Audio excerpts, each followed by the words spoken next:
मी ते ॲक्सिडेंटल ॲक्टरच आहे मी असं म्हणेन. नाटक केल्याशिवाय आपल्या फील्डमध्ये कोणी सिरियसली घेत नाही. एकाला चांगले दिवस आले तर सध्या सगळे म्हणतात एकाच वेळेला 28 की 29 नाटकं आता सध्या सुरू आहेत. तरुण पिढी नाटकाकडे येत नाही, पण आमचा खूप उलटा अनुभव आहे या नाटकाबाबत की आमच्या नाटकाला ही 70% गर्दी ही तरुण लोक करतायत. नाटक म्हणलं की 40च्या वरच लोक नाटक बघायला जाणार. मग तरुण पिढी का नाही येते कारण हीच तरुण पिढी आहे जी 2-2 हजार रुपयाचं तिकीट काढून स्टँडअपला जाते, कॉन्सर्ट्सना जाते. शनिवार रविवार झगडून मिळतात का होईना पण मिळतायत ना, तर सगळ्यांची नाटकच चांगली चालली आहेत याचा अर्थ. तू असंच बोलणारच का माझ्याशी? मग तू एक टासली मी निघून जाते. बघ बाई, मला नाही भांडायचं तुझ्यासोबत, पाया पडतो मी तुझ्या.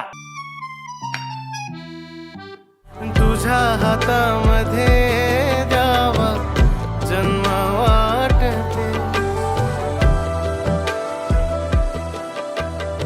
नमस्कार मित्रांनो, मी तुमचा दोस्त आणि फिल्मी होस्ट सागर तुमचं स्वागत करतो लोकमत फिल्मीवरती. कसं असतं की प्रत्येक वेळेला ना मुलं नेहमी मुलींना वाट बघायला लावतात, पण आता कसं आहे माहिती आहे का की काही मुली आहेत ज्या मुलांची वाट बघत बसल्यात आणि त्या आपल्यासोबत आहेत. कोण आहेत जाणून घेऊया. Please welcome. ऋता आणि अक्षता आपल्यासोबत आहे. कशा आहात तुम्ही दोघी? मस्त. काय करताय? कोणाची वाट बघताय तुम्ही? काय आमच्या नाटकातला जो हिरो आहे हां, तो 10 मिनिटं लेटच असतो. अच्छा. ॲज युजल आम्ही वेळेत पोहोचलोय आणि आम्ही त्याच्यासाठी थांबलोय आणि आज त्याच्याबरोबर आमचा डिरेक्टरही लेट आहे 10 मिनिटं. अच्छा, तुझं काय म्हणणं? फायनली काय 10 मिनिटं लेट मला सांगितलं आधी तिकडे जा, मग तिकडे इकडे गेलो या. त्यांना आणि शिवाजी पार्कचं एक आवर्तन करून तुम्ही आलो आम्ही. वाचलं काय होतं वाटतं मी काय तुम्हाला? लिहिलं होतं? फिमेल आर्टिस्ट राईट असतात की मेल आर्टिस्ट राईट असतात? आजच्या दिवशी फिमेल रायटर्सच व्यवस्थित रायटर्स की आर्टिस्ट आर्टिस्ट म्हणालो. Female hands down. कारण त्या तुमची वाट बघत होत्या दोघींची. त्या काही वेळपासून वाट बघत बसल्यात. क्षमस्व, चुकीसाठी क्षमस्व एवढंच म्हणू शकतो. ओके, तुम्ही नाटकात पण तो 10 मिनिटं उशिरा येतो. तेच म्हणलं मी. हो, कारण डिरेक्टर हा होता माझ्यासोबत होता नाही का, म्हणजे मग मी तेच झालं सगळं झालं की नाटकातला आमचा जो हिरो आहे तो 10 मिनिटं उशिरा येतो आणि आज त्याच्याबरोबर हिरो बरोबर डिरेक्टरही उशिरा आहे झालेला आहे. पण वाढणे तर गुण लागतो ना, तो त्याचा मला लागला. ओके, या तुम्ही जॉईन व्हा आमच्या सोबत. सो लोकमत फिल्मीवरती तुमचं स्वागत आहे. थँक्यू. म्हणजे कसं आहे की नाटक म्हटलं की प्रत्येकाच्या आयुष्यामध्ये नाटक किती महत्त्वाचं असतं, कारण आपण लहानपणापासून नाटक करत आलेलो असतो. म्हणजे जर आपण नाटक केलंच नाही तर आयुष्यात आपण प्रगती कशी करणार? बरोबर. प्रत्येक माणूस हा या जगातला आर्टिस्ट आपण समजतो, बरोबर आहे. तशी तुमच्या लोकांची एखादी आठवण आहे का की इथून असं वाटलं की अरे आपण ऍक्टर व्हावं, आपण नाटक करावं? ऋता? मी ते ॲक्सिडेंटल ॲक्टरच आहे मी असं म्हणेन. कशी काय? अरे माझं काहीच ठरलं नव्हतं. मी कधीच या फील्डमध्ये काहीच केलेलं नाही. नॉर माझ्या घरी कोणी काही केलेलं आहे. पण मी ॲक्च्युली असिस्टंट डिरेक्टर म्हणून काम करत होते. ते पण का तर मी मास मीडिया करत होते, ॲडव्हर्टायझिंग. आणि लाईक वी ऑल नो की त्यासाठी तुम्हाला ऑन फील्ड एक्सपिरियन्स लागतो. सो म्हणून मी एका सिरियलला असिस्ट करत होते म्हणजे डिरेक्टरना, ते पण कॉस्ट्युम एडी वगैरे. तर त्याच्यानंतर तिथे मला ऑडिशनसाठी मिळालं, दुर्वासाठी. आणि मी फक्त ऑडिशन दिलं आणि माझं असं होतं की पहिल्या ऑडिशनमध्ये कोण होतं सिलेक्ट, काही होत नाही असं सगळे. आणि माझं झालं सिलेक्शन. सो मला असं वाटतं की तो माझ्या आयुष्यातला एक छान एक उत्तम ॲक्सिडेंट घडला ज्याने मला पण असं कळलं की ओ माय गॉड, मी हे काहीतरी करू शकते, वेगळं काहीतरी करू शकते. सो ते झालं आणि मग ॲक्च्युली सिरियलपासून माझा प्रवास सुरू झाला आहे. आणि नाटक मी पहिलं केलं ते दादा एक गुड न्यूज आहे आणि आत्ता आम्ही करतोय ठरलंय फॉरेवर. सो मला असं वाटतं की जेव्हा टेलिव्हिजन केलं खूप काळ, तेव्हा माझ्या एक गोष्ट लक्षात आली की मराठी फील्डमध्ये, मराठी म्हणजे मेनली आपल्या क्षेत्रात जोपर्यंत तुम्ही थिएटर करत नाही ना, तुम्हाला ॲज अन ॲक्टर म्हणून सिरियसली कोणीही घेत नाही. Very frankly. हो, कारण तुम्ही लपूच शकत नाही. तुम्ही स्टेजवर कसं काय लपाल, म्हणजे काहीच लपू शकत नाही. टेलिव्हिजन असो, सिनेमा असो, त्यात तुम्हाला क्लोज आहे, मास्टर आहे, असे बरेचसे ज्यांना ह्या फील्डबद्दल माहिती आहे. सो थिएटरमध्ये यू डोंट हॅव रिटेक्स. बरोबर आहे. आणि ऑल्सो मला असं वाटतं की ती चांगली तालीम आहे ॲज अन ॲक्टर तुमच्यासाठी. कारण आफ्टर सम पॉईंट, म्हणजे मी 10 वर्ष टेलिव्हिजन केल्यावर असं झालं होतं की एका पॉईंटला की म्हणजे आय डिडंट वॉन्ट की आत्ता हे शूटिंग पण माझ्यासाठी 9 to 5 बनेल. म्हणजे ऑलमोस्ट लाईक ऑफिस, की सकाळी मी जाते, डेली शोला मी शूट करते आणि मग पॅकअप होतं. फक्त 9 to 5 नसतं ते, फक्त 14 तास असतात आपले, दॅट्स इट. तर मग मला असं झालं की आता नाटक केलं पाहिजे. Also because like I said की नाटक केल्याशिवाय आपल्या फील्डमध्ये कोणी सिरियसली घेत नाही, विच आय जेन्युइनली फील. तुला सर्वात आलेला छान अनुभव कोणता होता? सिनेमा, नाटक का सिरियल? माझी सुरुवात झाली सिरियलपासून. त्यामुळे आत्ता म्हणजे आत्ता मला मार्चमध्ये ह्या आय थिंक 13 का 14 वर्ष होतील काम करते मी. त्यामुळे मी असं एक चूज नाही करू शकणार. पण एक डेफिनेटली आहे, ते म्हणजे मला सगळ्या मीडियम्सवर काम करायला आवडतं, जे मी एक्सप्लोअर माझ्या नशिबाने मला करता आलं आहे ॲज अ कलाकार म्हणून. आणि ज्यांनी मला त्या संधी दिल्यात त्यासाठी आय एम एक्स्ट्रीमली ग्रेटफुल. त्यामुळे नाटकाची वेगळी मजा आहे, सिनेमाची वेगळी मजा आहे, सिरीज आता तो OTT पण आहे त्याची वेगळी मजा. आणि टेलिव्हिजन मला असं वाटतं की त्यांनी मला खूप फिनॅन्शियली स्टेबिलिटी टेलिव्हिजनने दिली मला. आणि ऑल्सो मेन जी तालीम म्हणून असणं, म्हणजे आपण जिममध्ये म्हणतो ना रेप्स, ते असं मला वाटतं की टेलिव्हिजनने मला खूप तयार केलं. आणि त्याच्यानंतरच मला कॉन्फिडन्स आला की मी बाकीचे मीडियम्स एक्सप्लोअर करू शकते. ओके. मग आता तुम्ही एकत्र मिळून हे नाटक करताच आहेत, पण ह्या नाटकामध्ये एक दुसरी भूमिका सुद्धा तू निभावतेस. हो बापरे. हो हा, त्या भूमिकेबद्दल सांग. ती भूमिका आम्हाला जाणून घ्यायला आवडेल. ॲक्च्युली खूप म्हणजे tension अभिनेत्री तर तू खूप भारी आहेस, आमच्या संपूर्ण महाराष्ट्राची लाडकी अभिनेत्री आहेस तू. म्हणजे थँक्यू. आता येताना पण आम्ही बघितलं तुझ्याबद्दल, म्हणजे मुलं सगळी येऊन तुला अरे हाय बापरे. बाय अच्छा. वगैरे करत होते. थँक्यू. हा. बट आतापर्यंत याच्यासाठीच विचारलं होतं की तुम्ही आता ह्या फिल्ममध्ये कुठलं काम करताय, हां. त्या भूमिकेबद्दल सांगा. पहिल्यांदा कोणीतरी मला असं त्या विचारलं. नाटकामध्ये तुमची एक वेगळी हां, भूमिका आहे. त्याबद्दल तुम्हाला काय त्याच्याबद्दल कसं सांगायचंय? खूप टेन्शन येतं, हां. खूपच टेन्शन सो ॲज येतं. अ कारण प्रोड्युसर तू डेफिनेटली नाटक टेन्शन येतं. आणि करतेस. ऑल्सो मला असं वाटतं की मग तुम्हाला जे ॲक्टर म्हणून काही तुम्ही वडीसे काही पडदे हे करताना की ओके इथे मला नाही लक्ष घालायचं, इथे तुमच्याकडे तो ऑप्शन नाही आहे. हम्म, कारण you are answerable to your team. So मला असं वाटतं की ते खूप स्ट्रेसफुल आहे, पण ग्रोथचा तो भागच आहे. राईट, टेन्शन येणं हा ग्रोथचा भाग आहे. तो मी एन्जॉईंग. पण नाटक म्हटलं की मूळ विषय असतो तारखांचा, आणि नवीन निर्मात्याला त्या सॅटर्डे संडेच्या तारखा मिळवणं, याच्यासाठी काय म्हणजे तुला कुठल्या गोष्टींना सामोरं जावं मला असं लागतंय? वाटतं याचं बेटर उत्तर कपिल आणि ऋषी देऊ शकतील, कारण ते फ्रंट रनर्स ते आहेत. हम्म. म्हणजे जेन्युनली, कारण बऱ्याचशा गोष्टी ज्या मी म्हणते ना की मला हे मी म्हणजे बॉडी से बॅक एंडला राहून मला हे प्रेशर येते, ते तर फ्रंट एंडला काम करतात त्यामुळे त्यांना कपिलला खूपच काम मला येते. विचारायला आवडेल. कपिल, काय म्हणजे हा प्रश्न आहे की शनिवार रविवार म्हटलं की एखाद्या नाटकासाठी तो एक फार म्हणजे बरोबर. एक शनिवार रविवार एका कलाकाराला नाटकाचा स्टार बनवतो, जसा सिनेमाचा एक शुक्रवार स्टार बनवतो, पण शनिवार रविवार जो असतो ना तो एका नाटकातल्या कलाकाराला स्टार बनवतो. बरोबर. पण त्याच्या तारखा मिळवण्यासाठी फार कष्ट बरोबर. घ्यावे लागतात. बरोबर. एक निर्माता म्हणून काय वाटतं तुला, कशा पद्धतीने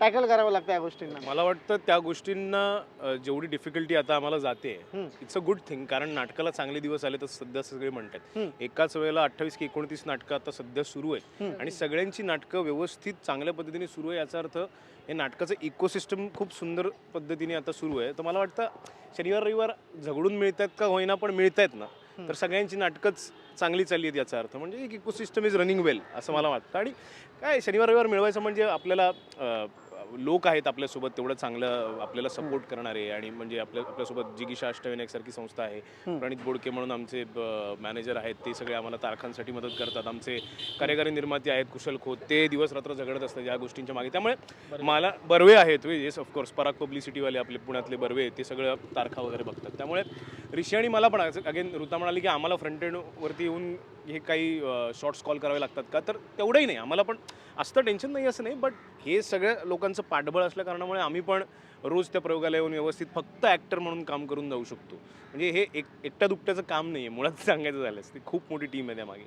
ऋषित, काय वाटतं म्हणजे तुमच्या मते, म्हणजे आपल्या तरुण पिढीच्या मते मराठी नाटक काय आहे?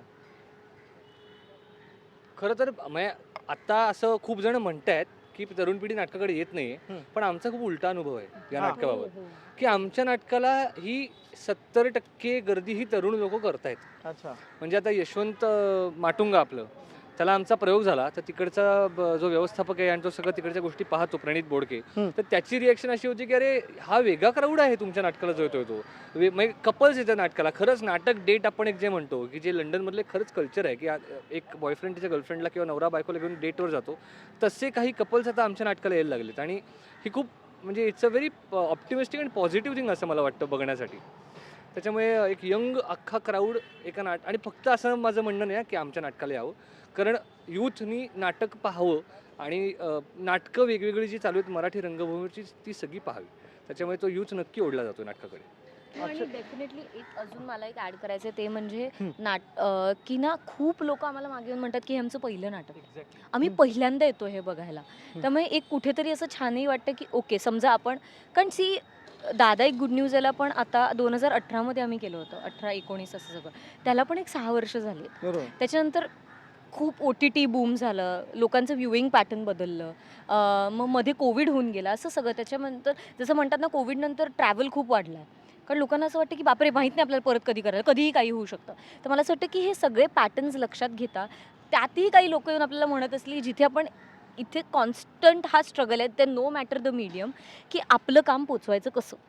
एक वेळ मला असं वाटतं की प्रोजेक्ट उभं करणं आत्ता मला सोपं वाटायला लागेल, पण लोकांना थिएटरमध्ये आणणं इट्स अ टास्क. म्हणजे तर आणि त्यात काही लोक येऊन तुम्हाला असं म्हणत असतील ना की यार आम्ही हे पहिल्यांदा बघितलं. इनफॅक्ट आम्ही जेव्हा मागे उभे राहतो तेव्हा आम्ही विचारतो पण की अरे तुम्हाला हे कसं कळलं, कुठून कळलं, बुक माय शोवर होतं का, न्यूजपेपर बघितली का, इंस्टाग्राम काय, so that we can figure out. प्रेक्षक थिएटरकडे येत आहेत, मराठी नाटकांकडे येत आहेत, एकंदरीत त्याचाही तुम्ही विचार करता एक निर्माता म्हणून.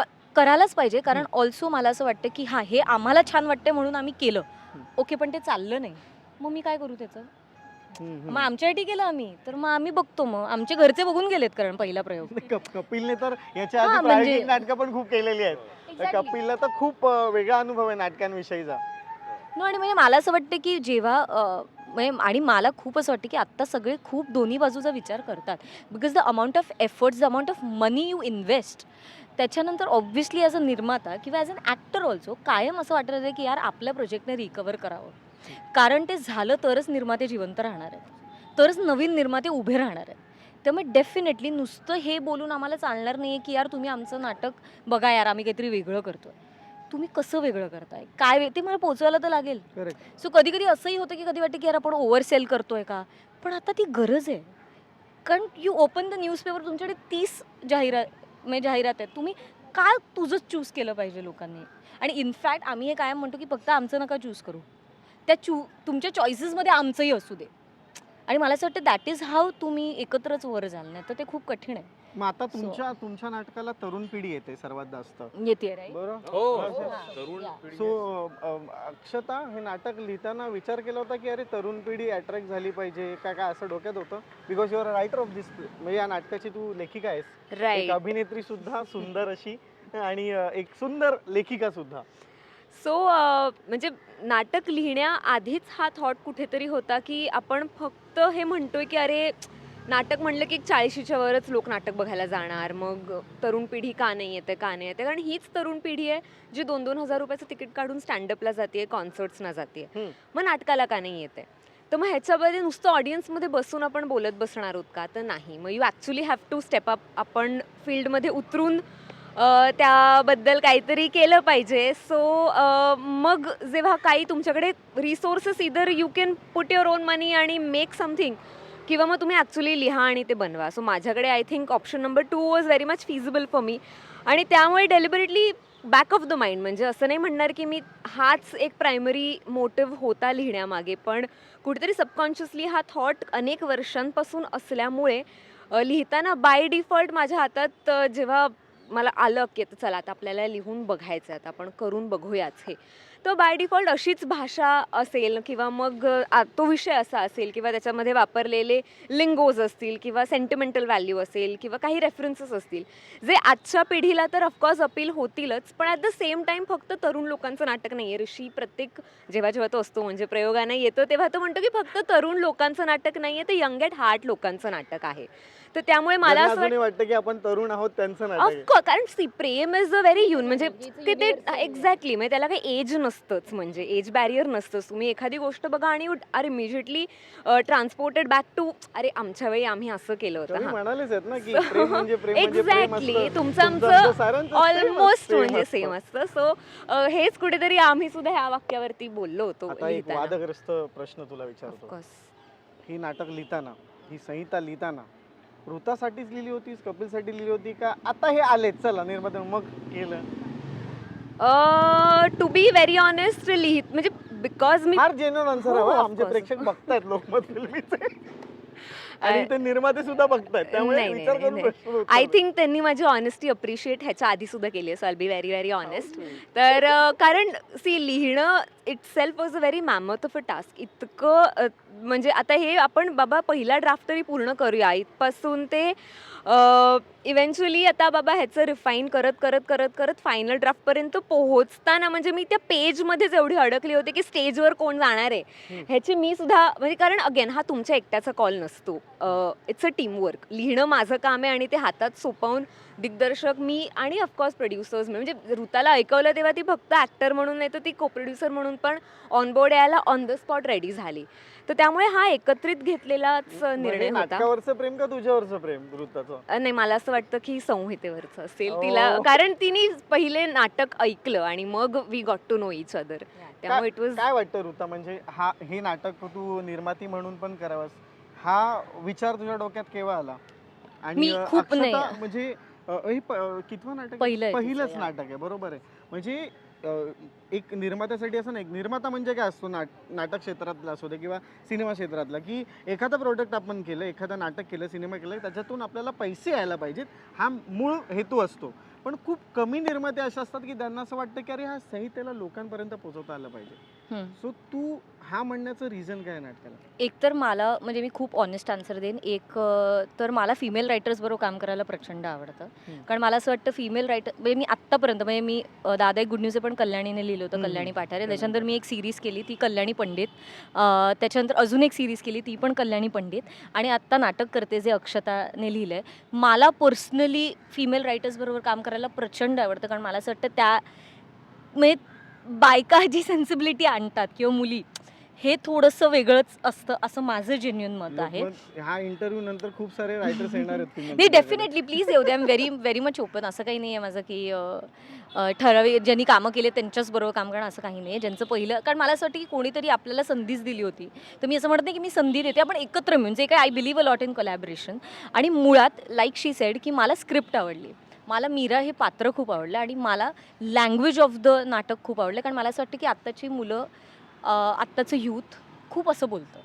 म्हणजे आमचे लिंगो खूपच म्हणजे असं वाटणारच नाही की असे की म्हणजे टाळ्यांची वाक्य वगैरे नाही. टाळ्या पडतातच आम्हाला, ती गोष्ट वेगळी. पण त्या हेतूने नाही लिहिलेले ते मला खूप जास्त आवडलं. म्हणजे मला असं वाटतं की the intent of the project, the intent of that person really matters. हेतू हा नव्हता की यार ह्याचे खूप प्रयोग लावू आणि मग असं, ते नंतरचा पार्ट आहे तो. आधी हे उभं करूया हा हेतू होता जो मला असं वाटतं की जो चौघांचाही सेम पेजवर होता, विच वॉज व्हेरी नाईस. आणि दुसरं सहनिर्माती म्हणून करायचं एकमेव आणि एकदम ऑनेस्ट कारण ह्याच्यासाठी होतं कारण माझा से असावा तारखांमध्ये. कारण माझ्या तारखांचा प्रॉब्लेम आहे. हो आणि एक्झॅक्टली. आणि आत्ता मी कोणाच्या अंडर काम करणं माझ्यासाठी खूप डिफिकल्ट आहे कारण खरंच माझ्या तारखांचा प्रॉब्लेम आहे.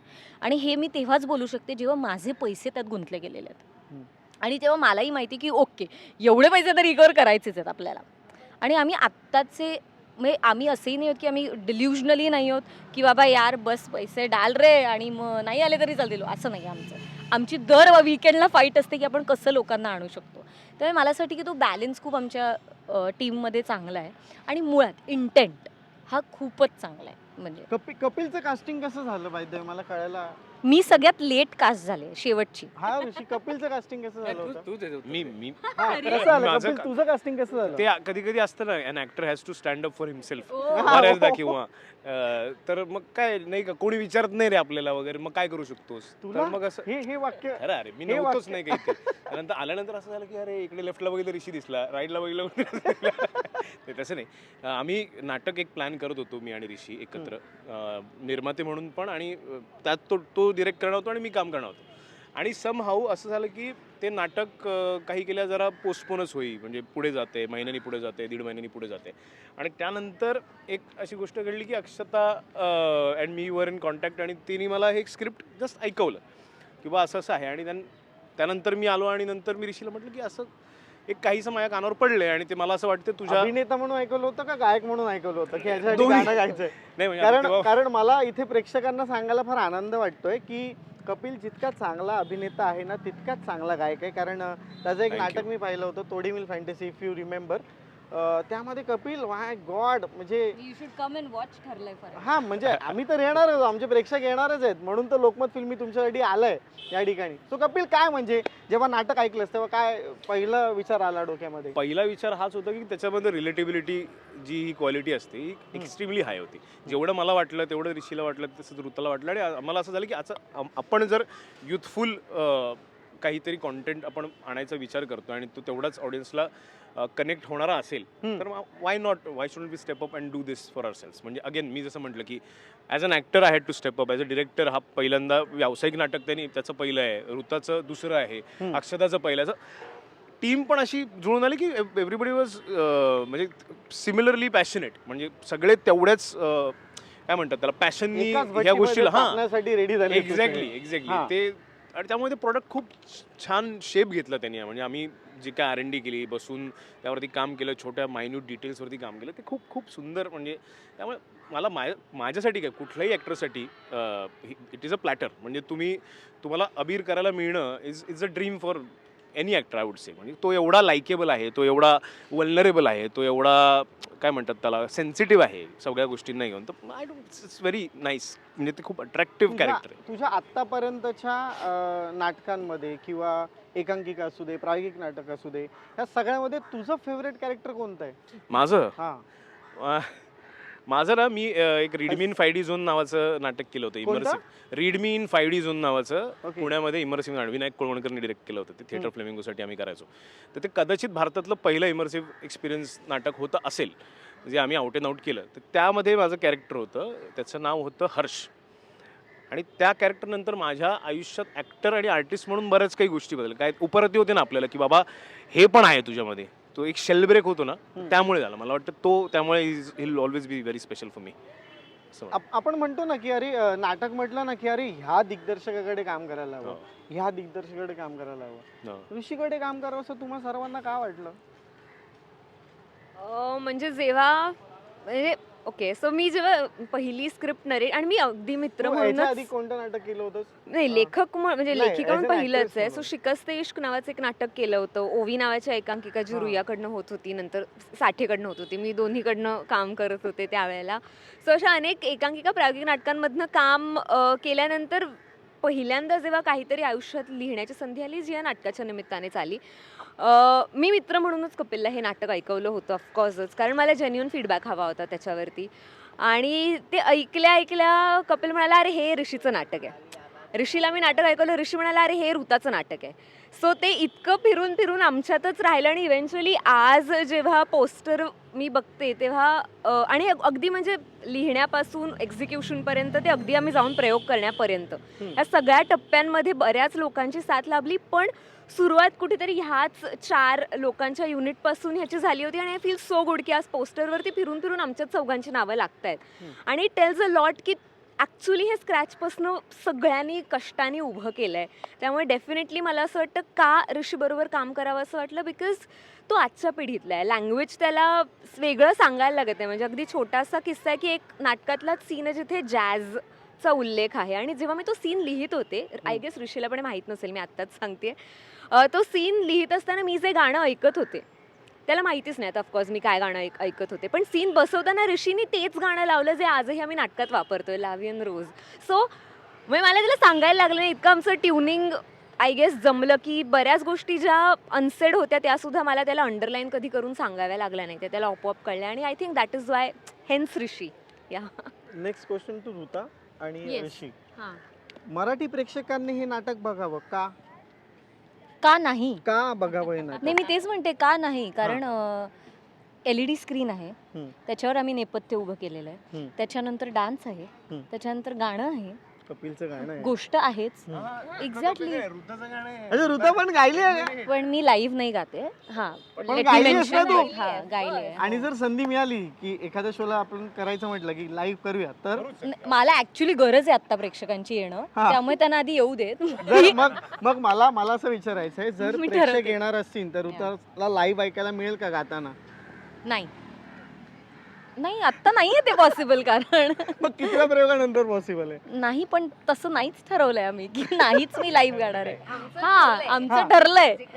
हो, कारण म्हणजे मी मुळात पहिली अभिनेत्री आहे, त्यामुळे आय थिंक मला असं वाटतं मी आधी अभिनय करावा.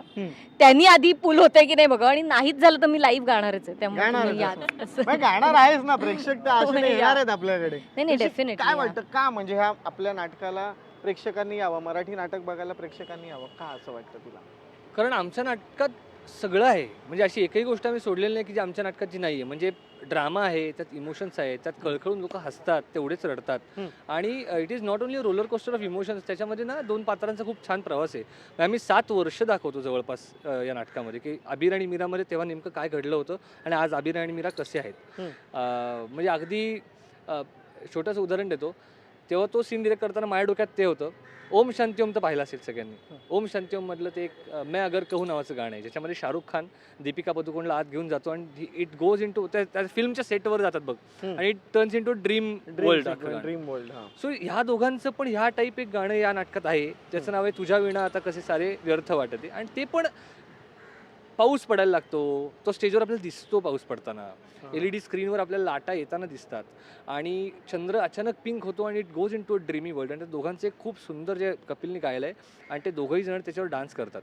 त्याच्यामुळे अशी आम्ही कुठली कसरत सोडलेली नाही की हे नाटक लोकांनी, जसं ऋता म्हणली, हे नाटक लोकांनी का पाहू नये, असा कुठला पॉईंट आम्हाला तरी चौघांना दिसत नाही. ओके, बरं आता एक वादग्रस्त प्रश्न तुझ्यासाठी सुद्धा. या नाटकामधलं तुझं आवडता नटी कोण आहे? आवडता नट आणि नटी कोण? कोण आहे? काय आवडतं एक- नट एक हा, नाव, आवडतं एक नटी या नाव. दोघी. सिम्पल आहे. तो स्वतःही म्हणू शकतो, स्वतःही नटेल. मीच मला आवडतो. नाही, पण खरंच ह्याच्यात आय कॅनॉट डिस्क्रिमिनेट. कारण हे तिघही जण, असं जरी झालं असतं की ऋतानी अक्षताचा रोल केला असता, अक्षतानं ऋताचा, किंवा कपिलचा की कोणी वेगळा असता, तर मी कदाचित ह्याचं उत्तर देऊ शकलो असतो. पण ते तिघं आपापल्या जागी असे परफेक्ट एक स्क्रू त्या ह्याच्यात बसतो ना, तसे ते परफेक्ट ठिकाणी प्लेस झाले असं मला वाटतं. म्हणजे जेव्हा नाटक मी पहिल्यांदा वाचलं, आणि I don't know how it happen, पण अक्षता ज्या पद्धतीने नाटक वाचत होती, त्यांचा लिंगो खूप सिमिलर आहे अक्षता आणि ऋताचा. त्यांच्यात बोलण्यातला एक शार्पनेस आहे, तो शार्पनेस खूप सिमिलर आहे. तर मला सतत ते नाटक ऐकताना, मी डोळे बंद करून बसलो होतो दुसरा अंक ऐकताना, आणि मला ऋताच दिसे. आणि मी अक्षताला आणि कपिल दोघंही होते, आणि मी त्यांना म्हटलं हे ऋताचं नाटक आहे, आपण तिला पहिले जाऊन ऐकू, कोणाला ऐकवण्यापेक्षा. ती काय म्हणेल पुढचं पुढे बघू, पण आपण तिला पहिले ऐकूया. ती होच म्हणाली पहिला. ती हो म्हणाली पहिल्यांदा.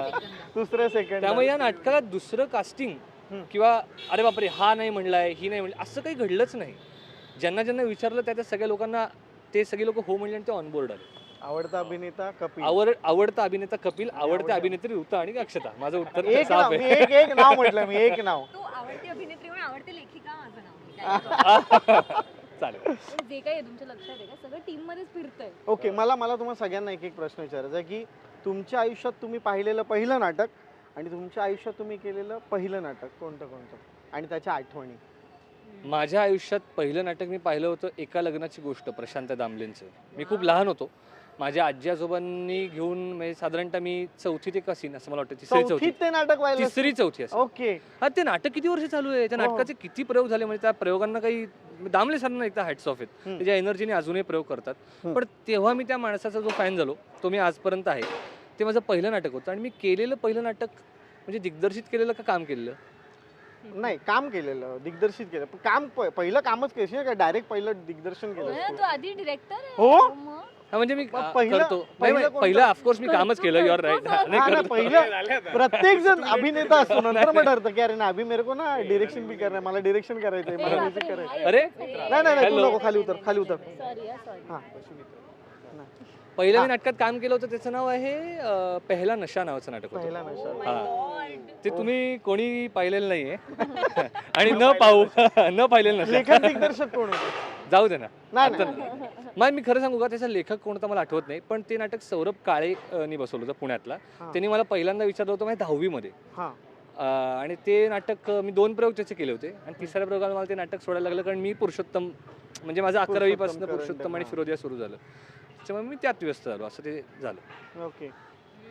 कपिल. माझंही तेच आहे, मी सेमच नाटक बघितलेलं आयुष्यातलं पहिलं, एका लग्नाची गोष्ट. हो हा. हो, हे घात केप हा, कपडे आता सेम. पण same आणि आम्ही denim ट्रिपल same घेतो, आम्ही दामले सरांना बघून वगैरे, म्हणजे आम्ही लंडनला पण माझ्या घरी बसून असे दामले सरांची नाटकं लावून वगैरे बसायचो तासन तास. पण नाही, ते पहिलं नाटक होतं, आणि पहिलं नाटक मी केलं ते बालनाट्य होतं. अपुरा आभाळ नावाचं बालनाट्य होतं पहिलं. कोण लेखक, कोण दिग्दर्शक? सागर गुंजाळ लेखक, सागर गुंजाळच दिग्दर्शक, आमचे मेंटॉर, आणि त्यांच्याकडनं पण खूप शिकलो आयुष्यात मी. फार मजा आली. म्हणजे त्या नाटकातली मला सोलोलोकी पण अजून थोडीफार आठवते. एखादा ऐकव. काय अपुरा आभाळ नाही, आपलं आभाळ आपल्या पुरतच असतं, त्या विसरलो. नाही नाही नाही पुढे काय होतं की Gulzari is a too good writer, I know him. हो हो ऍब्सोल्युटली खूप भारी. कवी तर फारच कविता फारच सुंदर करतो. हां अमेझिंग. सो हे माझं पहिलं नाटक पाहिलेलं एका लग्नाची गोष्ट आणि दुसरं म्हणजे केलेलं अपुरा आभाळ, ज्यांनी म्हणजे खूपच मोठा पुश मिळाला मला की अभि ये अभि हो गया. खुला करून दिलं. हां म्हणजे अभि अपुरा आभाळ आपलं खुलं झालं. करेक्ट. येस. नाईस. अक्षता तुझं हो, मला डिस्टिंक्टली आठवतंय म्हणजे असे ग्लिम्सेसमध्ये वऱ्हाड निघाले लंडनला चा प्रयोग व्हायचा. मला आठवते मुद्दाम माझ्या आईबाबांनी आपल्या गँगवेच्या सीट्स काढल्या होत्या, म्हणजे अशी ही खेळत राहील बाबा बाजूला, किती रडणार नाही. वर्षाची होतीस 3 तेव्हा? वर्षांची होते त्यावेळेला मी. तेव्हा तुला कळत होतं मला काही लक्ष्मी कळत राव नव्हतं. काय नाही नाही, करतायत? मला ग्लिम्सेस मधनं आठवत होतं. आणि का मला आठवतंय हे मी सांगते, कारण घरी गेल्यानंतर त्यातले जे डायलॉग्स होते ते मी घरी येऊन बोलत होते आणि माझ्या आईबाबांना कळलं की हे जे तिकडे तिला दाखवलं प्रॉब्ली तिने बघितलं पण नसेल, पण कानावर काहीतरी पडलं असेल. सो ते घरी येऊन मी त्यावेळेला ते लंडनचे रेफरन्सेस आणि मग ते जे ते सगळं एक पात्रीच होतं ना ते सगळं. आठवतं का अरे म्हणजे? एवढं नाही एक- आठवते मला. फक्त मी इम्प्रोवाइज केलं असेल म्हणजे काहीतरी, तर मी घरी येऊन फक्त एक लाईन मी जी बोलायची जी मला आठवते, चला चला चड्ड्या भरा, असं आय यूज टू से. आता ते का मी असं म्हणायचं मला माहित नाही, पण असेल ते वऱ्हाड लंडनला जाताना भरत असतील चड्ड्या, आय डोंट नो. पण त्यावेळेला जे माझ्या लक्षात होतं ते मी रिपीट कर. सो हे मला अजूनही आई बाबा सांगतात. आणि पहिलं केलेलं नाटक हे मी 10वीत असताना सा नावाची एकांकिका एक केली होती. सहा की सहा? सा सा सहा. सा सुरातला सहा. सा नाव होतं फक्त. ओके. सुरांमधला सा, सा. ज्याच्याशी माझा खरं काही संबंध नाहीये, पण सा नावाची एक एकांकिका मी केली होती 10वीत असताना. या. आणि मग त्याच्यामधला डायलॉग अरे देवा, मला काहीच आठवत नाही. खूप मोठे I मोठे don't होते. know आता मला रुपा. खरंच काही आठवत मला नाहीये. genuine नाही आठवत. म्हणजे काय होतं त्याच्यामध्ये नाही मला खरंच आठवते. फार जड पल्लेदार वाक्य होती, म्हणून मी नाटक लिहिताना फार सोपी वाक्य लिहिली की ती लक्षात राहावी. नंतर व्यावसायिक नाटक केलं त्याच्यामध्ये? व्यावसायिक नाही, हे पहिलंच हे पहिलंच शिक- काम केलं. काम प्रायोगिक नाटकांमधून प्रायोगिक केलं कोणतं? होतं. शिकस्ते इश्क नावाचं नाटक होतं, एक सिंड्रेला नावाची एकांकिका नाटक होतं, ओवी नावाची एकांकिका होती, वडवाना नावाची एकांकिका होती, ज्यात मी आणि कपिलच काम करायचो. सो आता डायलॉग कशाचे प्लीज म्हणायला लावू नका, सगळीच पल्लेदार वाक्य होती. आता काहीच आठवत नाही. डायलॉग कमी होते. 1 मिनिट होतं काही बरं. हा नाही, पण कपिल खूप मारायचा मला. म्हणजे आता रिसेंटली आमच्या GRला एक जण आले होते, ते आम्हाला म्हणाले 10 वर्षांपूर्वी तुमच्या दोघांचं मी एक नाटक पाहिलं होतं का, त्यात किती मारायचा नाही हा तुला. सो मी म्हणलं तुम्हाला सॉरी पण ही आता हे तूच आठवण काढलीस त्याची. सो या, दिस इज द डिस्टिंक्ट मेमरी की मी खूप मार खाल्लाय. नाही पण किती भारी वाटतं ना एखाद्या, म्हणजे एक आपण कलाकार म्हणून एक कलाकार म्हणून आपण नाटकामध्ये किती रमलो आहोत. आणि रमायलाच हवं, कारण आपली ती संस्कृती. असं म्हटलं तरी काय वावगं ठरणार नाही. ऋता, तुझं पहिलं पाहिलेलं नाटक आणि पहिलं केलेलं नाटक? मला जे खूप प्रॉमिनंटली आठवतं ते सई रे सई.